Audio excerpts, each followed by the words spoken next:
ઘી, દૂધ અને થોડી મીઠાશ, બસ એટલેથી સુખ. આજે એવી જ એક સરળ અને સુગંધિત મીઠાઈ બનાવીશું, સેવૈયાની ખીર. ચૂલ્હા પર કડાઈ મૂકી થોડું ઘી ઉમેરીએ. ઘી ગરમ થાય એટલે સેવને ધીમા તાપે શેકી લઈએ. હવે તેમાં કૂટીને ઇલાયચી ઉમેરીએ.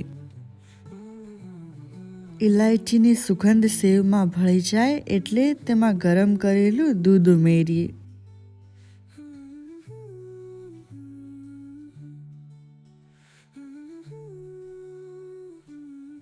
હવે ઉતાવળ કરવી નહીં, દૂધને ધીમે ધીમે ઘટ થવા દઈએ.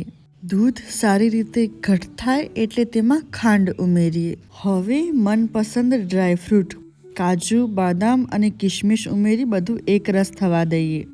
ખીર જેવી તમને ગમે તેવી કન્સિસ્ટન્સી રાખી શકાય. ગરમ પીરસવી હોય તો થોડી વધારે ઘટ અને ઠંડી ગમે તો થોડી પાતળી, કારણ કે ઠંડી થયા પછી ખીર આપમેળે વધુ ઘટ બની જાય છે. ખીરને એક કટોરીમાં પીરસીએ, ગરમ કે ઠંડી જેમ મન ખુશ થાય એમ.